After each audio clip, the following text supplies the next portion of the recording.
Hello, everybody, and welcome to the meetup of Data Science Milan community.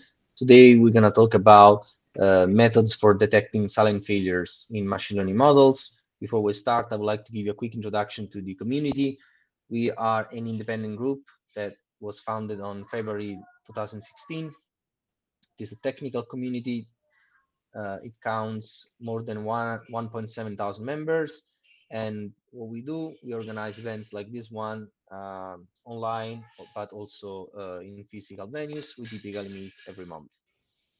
We are part of a larger group, which is the Italian Association for Machine Learning. And this is the staff, the people who are behind the organization of the events. And if you would like to be involved as a volunteer, um, get in touch with us. There's always work for volunteers who want to help with the community. This is our website, www.datasciencemilan.org. If you go on the website, you can find the recordings of all the previous talks. You can also find the link to our blog on Medium, where you can read the summary articles summarizing all of the previous events. And you can also find the links to join our monthly digest. It is a newsletter that contains news from the community as well as relevant events happening in around the world. The mean we use for instant chatting is Slack, and you can find if you scroll down at the bottom of the website, you can also find a link for receiving an invite. And if you are interested in doing a talk, you can send your proposal to our email, datasciencemilan@gmail.com. That's it. This is the agenda for today. We have Wojtek. Or how did I spell correct your name? Almost. It's Wojtek. Wojtek. Wojtek. Okay. Sorry for misspelling it.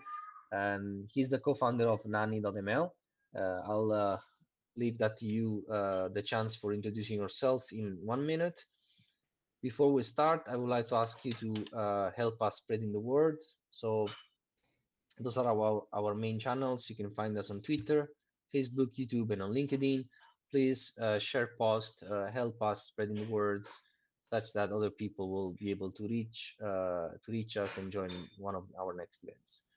That's it for today on my side, and enjoy the rest of the event. And now the stage is yours. Thanks. Thanks a lot. Let's get started. I'm gonna start sharing and hopefully it works well. Just please confirm that you can see my screen. Yes, All right, perfect. it's not full screen though. It's only the whole window. It's not full screen. Yeah, should be good enough. Uh, yeah, so today we're gonna talk about how to detect silent machine learning failure. So it's gonna be kind of an introduction to machine learning monitoring. And the reason I'm doing that is as already Gianmarco mentioned, I'm one of the co-founders of NannyML. And what we do is we provide an open source library to do exactly that, to detect machine learning. Si matta, no, papà, questo non viene mai fa, eh. Si vede questo? To detect machine learning failure in models that are deployed in production. So let's get started. First, we will talk about data drift and concept drift. These are two main reasons why machine learning models can fail in production and they fail in production. We'll discuss what are they, how to detect them, and how they can actually impact the machine learning performance after the models have been deployed. Then we're going to talk about the most important part of machine learning monitoring, which is performance estimation. We'll discuss why in reality you rarely have access to full target data after you make a prediction and what to do with it, how we can still estimate performance even without access to this target data. And then we'll kind of go back again to concept and data drift, and we'll try to figure out how we can detect those to kind of drill down and answer the question of why our performance has decreased, and then try to troubleshoot that. So before we go into the data and concept drift, let's set the stage with a typical use case that we're going to be using throughout the presentation as an example for how data can change after you deploy your model. So we're going to talk about loan default prediction, which is a very typical use case in finance industry when you just take credit scores, customer information, and you're trying to predict whether somebody is going to default on a loan or not.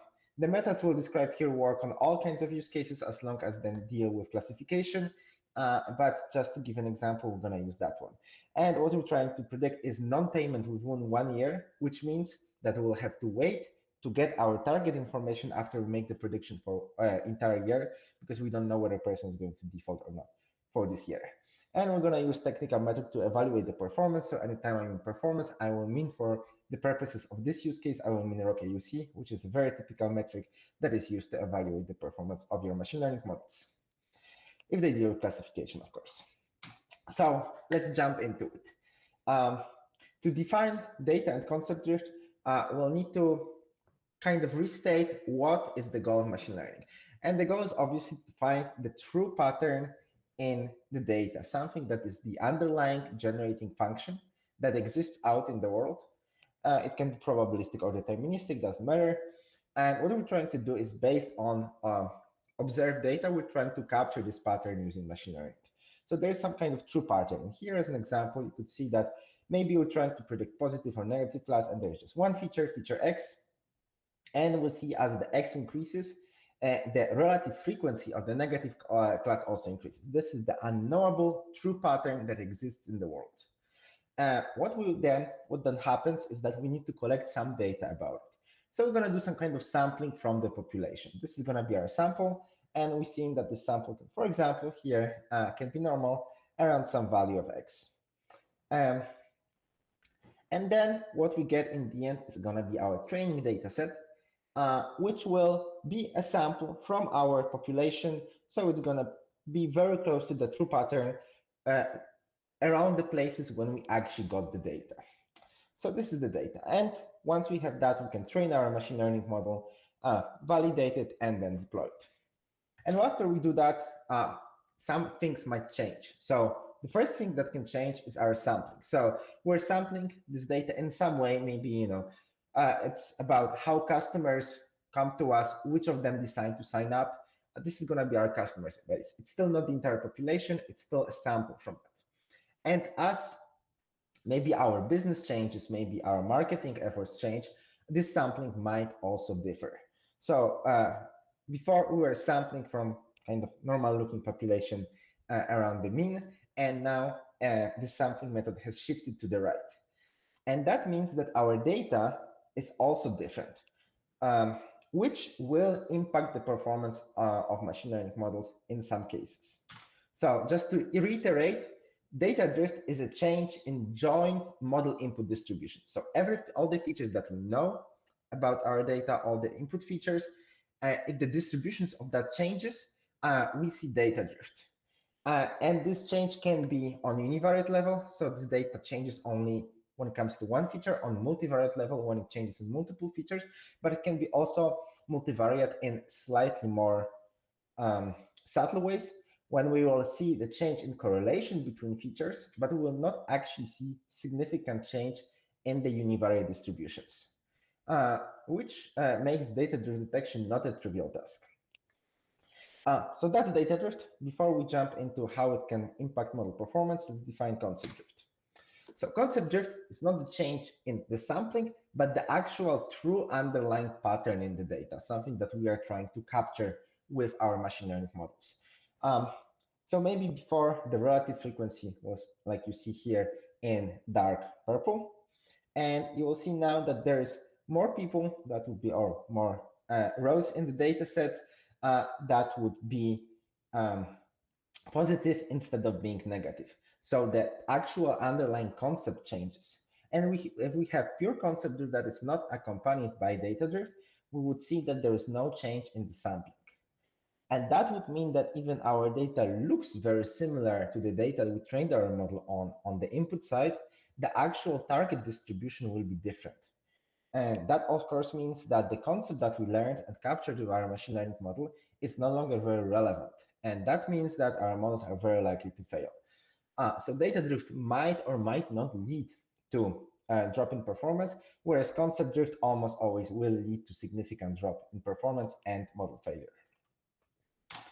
And just to visualize it in slightly different way, and again, to reiterate what this thing is, so concept drift is a change in the underlying concept or pattern between the target and the model input. So looking at it from kind of probabilistic or Bayesian terms, it's the change in the target conditioned on X, so on model inputs. And we see here that even though the data is distributed the same way, using simple 2D example, the underlying true class boundary will change. And what I want to stress here is that the classifier will stay the same unless you retrain the data. But what will change is with the underlying true pattern will change. So even though the classifier will still think and will have all the reasons to think that it's predicting correctly, the quality of its predictions will drop significantly. And now let's jump into the second part of the presentation, which is all about performance estimation. And let's start with giving a few arguments of why this performance actually matters. So first of all, as I already mentioned, just detecting change in model input, so detecting data drift is not enough, because sometimes there can be data drift, but because models are reasonably robust, it will not lead to significant performance drop. And it's actually very hard to find any reasonable correlation between data drift and performance drop if you just look at very simple methods to detect data drift. Another thing, these are kind of obvious arguments, is that performance, let's say ROC AUC, is something that we do optimize in training, is something that it is the best proxy we have for the business impact, which is something that we in the end care about when we develop our models in industry. In academia, it's slightly different, but even there, you still want to optimize the performance of your models.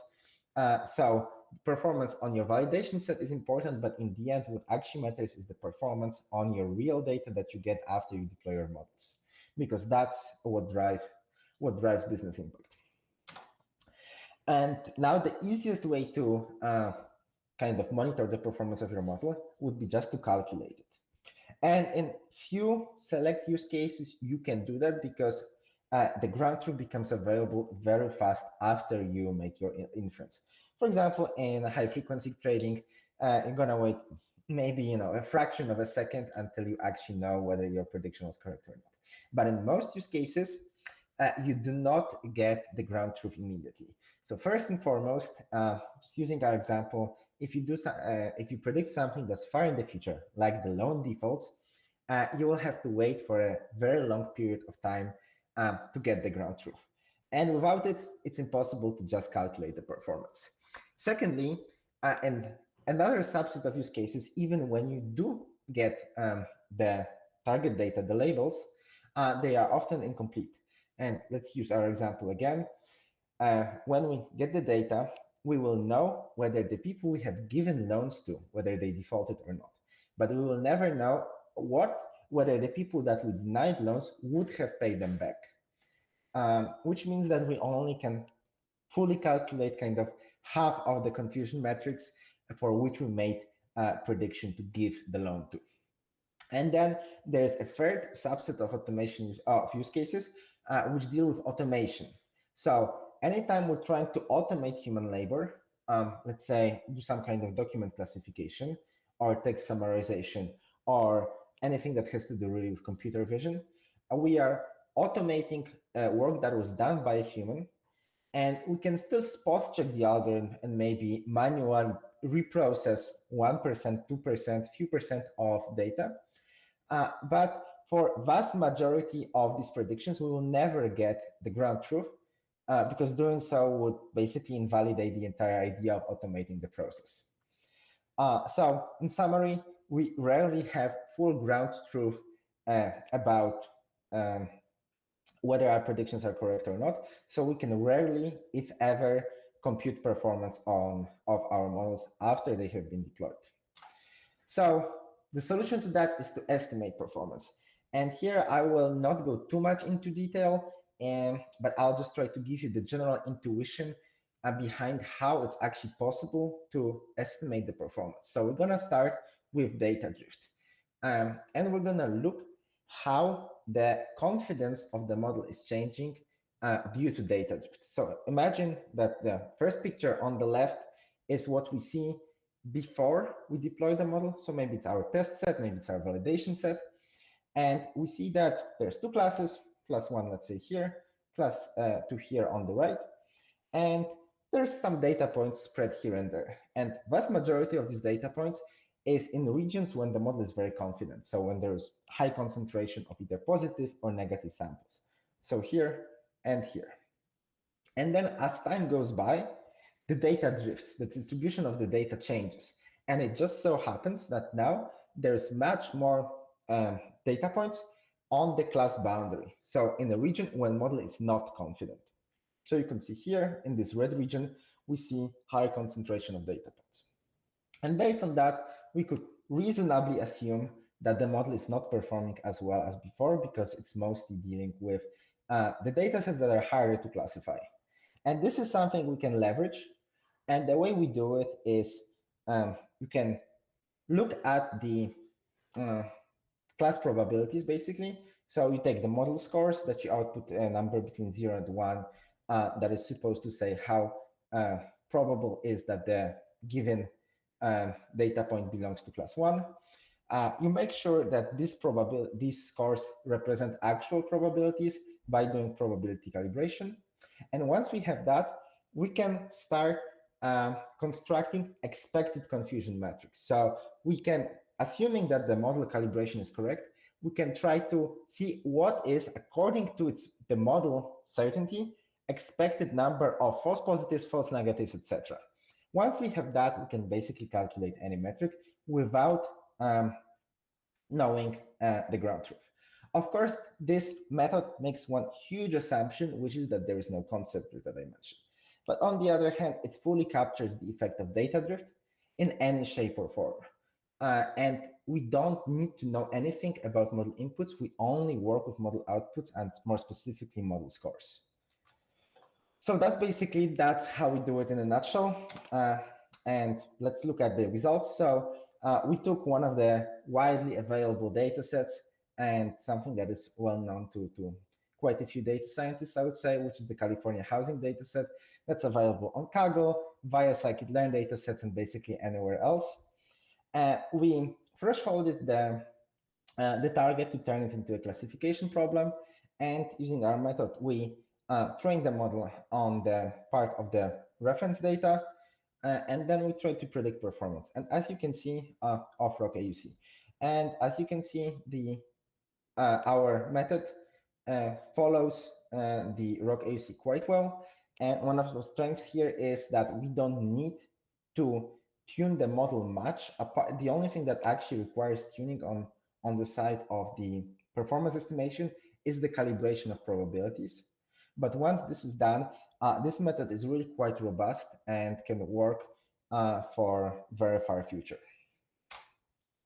So now we know how to estimate performance. So we know that our models maybe are not performing as well as they did before. Now let's look into the why.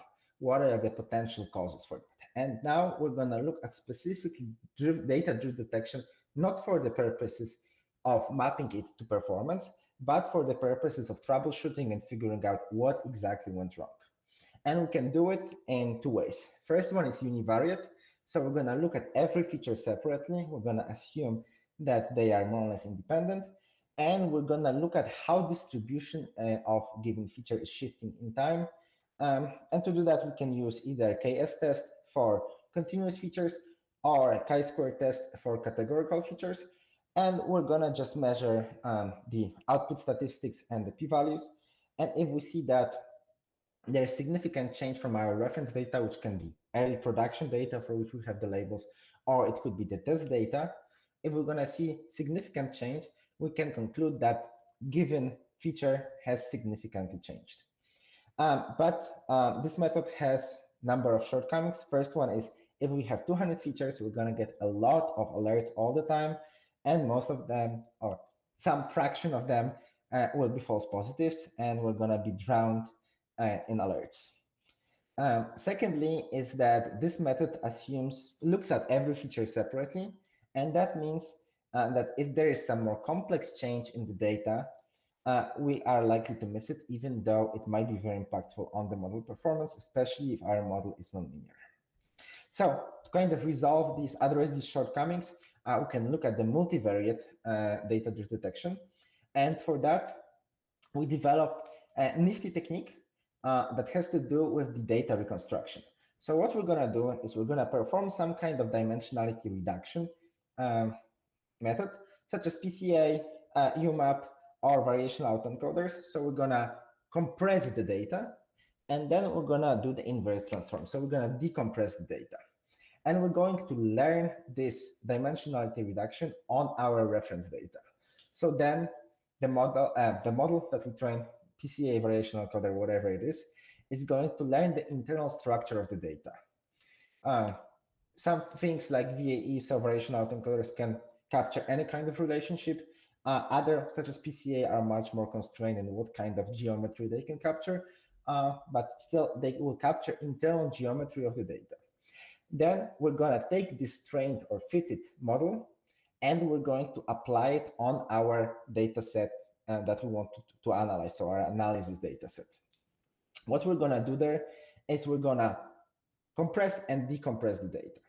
And then we're going to measure how strongly is the original data different from the reconstructed data. If we see that they resemble each other very strongly, it means that the geometry that was present in the reference data set when we trained our dimensionality reduction model, the same geometry is still present in the analysis set. So there is no change in underlying data structure. However, if we see that there is a big error when it comes to reconstruction of the data, that means that the internal geometry of the data has changed, because the one that's learned in that was learned on the reference data is no longer appropriate.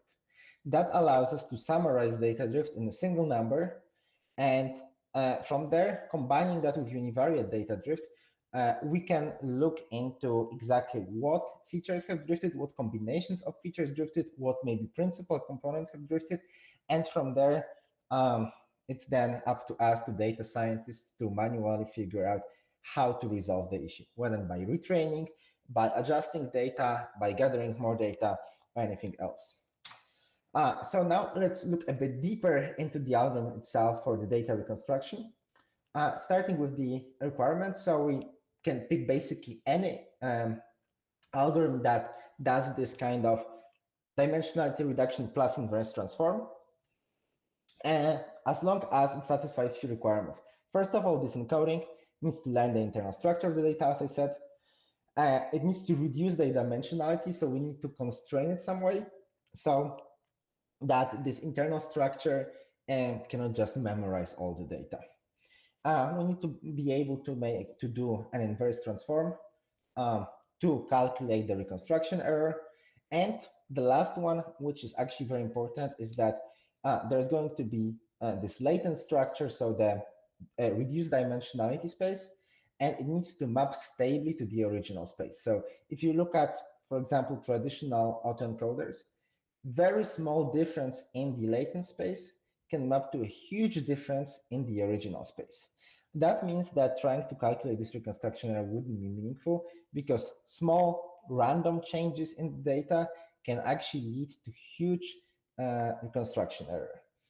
And then what we're going to do is we're going to measure the dislocation of points before and after the reconstruction. So we're going to take original data set, and we're going to see how strongly these points are dislocated in the reconstructed data set. So after dimensionality reduction and inverse transform. And then we're going to measure that with some kind of metric. Here, we're just looking at the mean Euclidean distance between original and reconstructed points. And then we're going to get our reconstruction error metric. And we can see how it changes over time. So let's say we have a training set, validation data set, and we're going to have some production kind of aggregates. And we can measure how this error changes over time. If we see that this error is stable, we can assume that the geometry is still more or less the same. So there's no significant data drift. However, if the error increases in time, we can see that the mapping is no longer suitable. So then the internal structure of the data has changed and there is data drift. And maybe a bit surprisingly, if this reconstruction error decreases in time, that also indicates data drift, because maybe now the data um, can be captured by this learned structure even more than before. So the structure is still different. It just happens to be more aligned with what the model has learned. So we still have, we still see data drift, but that happens quite rarely. And just to build up a bit more intuition about the method, I'm going to give you a very simple example of data set where this method will work reasonably well, actually completely well, but one-dimensional univariate data detection methods will fail completely. So imagine that the blue data points are the data points in our reference data set. So for data that we know is stable, and maybe we use it to develop or validate our algorithm. And then the orange points are the points for which that are observed currently. And if we just compute, let's say, KS test, and we look at the statistic, we'll see that both along the X and the Y axis, the distribution of the data is the same. It has not changed, so there will be no data drift detected. However, of course, these data sets are completely different. And if we're going to train a PCA and we'll do this dimensionality reduction and reconstruction trick, we will see that this reconstruction error will increase significantly because the direction of the first principal component is completely different in the first and in the second data set. So that's an example. And now we are slowly coming to a close. So let's summarize. So first important thing is that you know now what data drift and concept drift is. And while concept drift tends to lead to drop in performance, it is very hard to detect. And data drift does not lead to drop in performance. So just monitoring data drift is not enough.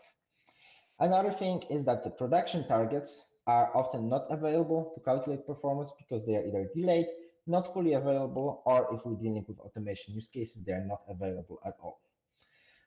So then the performance estimation without target data is the key to machine learning monitoring because it allows us to really look at the thing that matters in the end to the business and to you as data scientists, which is, are my model working well and are they delivering value? And from that on, we can come back and use few methods to actually detect data drift and then troubleshoot the issue and resolve it. So that's it. Thanks for listening. Feel free to reach out to me on LinkedIn or email. And just before you drop out, do check our GitHub. We are an open source, fully open source library in Python. So you can just look at the GitHub, you know, do quick, simple pip install. Look at our documentation. There we explain in full detail exactly how the algorithms that I described here on high level work. And also feel free to check our blog on Medium when we slowly start to explain the things that we've been working on. And that's it. So thank you very much and hope to see you next time.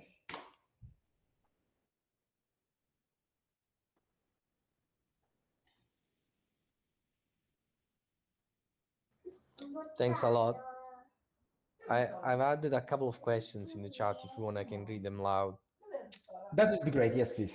Yes, so one is about the measuring the data drifts when the input data is not numerical, such as images, text, or sequences of transactional events, for example. Yeah, sure. So to do it, you're gonna just treat this data as you would do it when you pre-process that kind of data. So you're gonna use either something like Word to Vec.